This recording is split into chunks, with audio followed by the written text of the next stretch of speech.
Today's lesson is a contrast in delusions and reality. The delusions are actually nightmares concocted daily by the media and Democrats, forever predicting the end of days whenever Trump predicts better times. So Trump looks to the heavens and sees the beauty of creation. Dems look to the heavens and ask why Trump's inviting meteor strikes. The reality, actual daily violence is real, preserved by Dems and their killer parrots, whose dismissal of rioting and looting keeps it alive. That's the contrast. One evil never occurs but is promised. Another one occurs daily but deemed acceptable. There is a connection.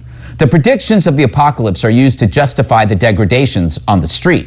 By doing so, you have actual media dopes blaming Trump for violence. I call it the circle of death. Number one, gin up the anti-Trump panic. Number two, let the rage unfold. Number three, then blame the carnage on Donald Trump. And four, use that to gin up more rage. Rinse and repeat. The Supreme Court justice pick is one more conduit for this lunacy. Once the seat went vacant, the same hysterics went hysterical again. Trump made his pick. The confirmation process is next. The endless hearings, the gratuitous grandstanding.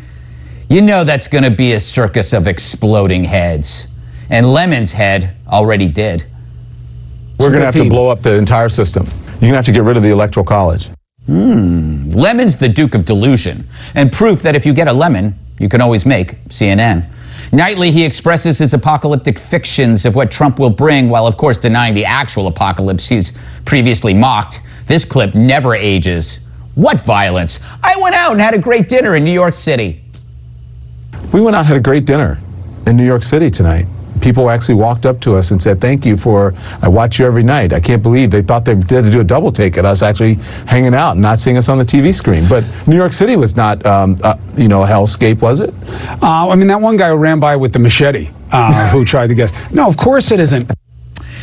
He's since backtracked on destroying the system, saying he was taken out of context. But at CNN, context is not necessary. In fact, that's what CNN stands for. Context not necessary. But confusion is.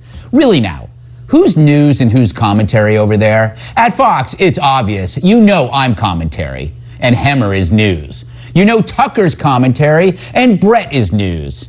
You know Jesse is, well, we don't know what Jesse is, but we've sent his hair to a lab for tests. But at CNN, what's a lemon?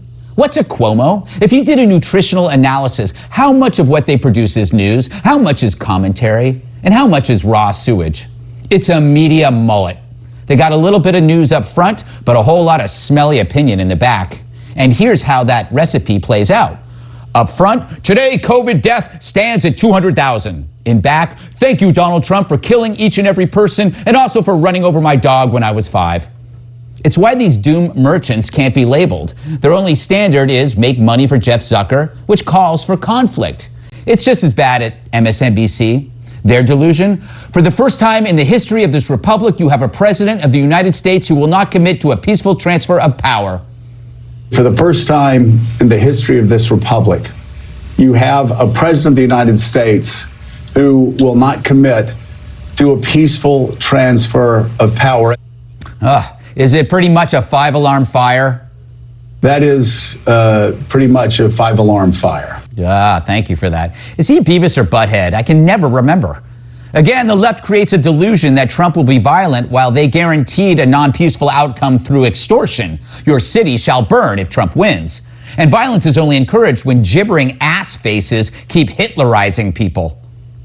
What is the difference between Adolf Hitler and Donald Trump? I'm not saying there's a Holocaust, but when you look at the tactics, and that is where we are right now. There is no difference from what Donald Trump is preaching from what Adolf Hitler preached in the early 30s. Let's just say it once and for all.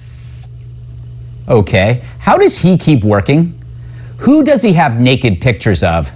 It's himself, and he threatens to release them if he ever gets fired. But this literal hell raising is raising hell all over. Protesters showed up at leaders' homes again.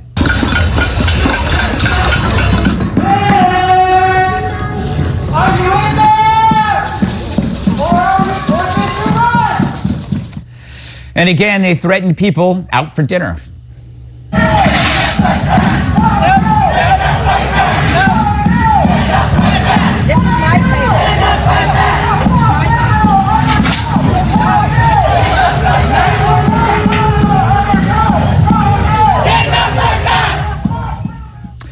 More rioting in Portland, more cops got shot in Louisville, people getting attacked in cars for trying not to be the next Reginald Denny.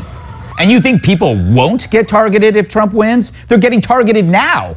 And while I understand the protests, to think a purple-haired, non-binary park squatter with daddy issues knows more about a police case than a grand jury determined to do the right thing and avoid riots is BS.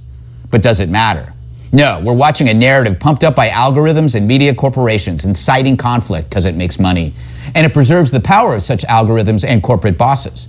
It directs our behavior by spiking our anger with every headline and missing fact. And as long as we as a nation fight amongst ourselves, we can't fight them. It's genius, really.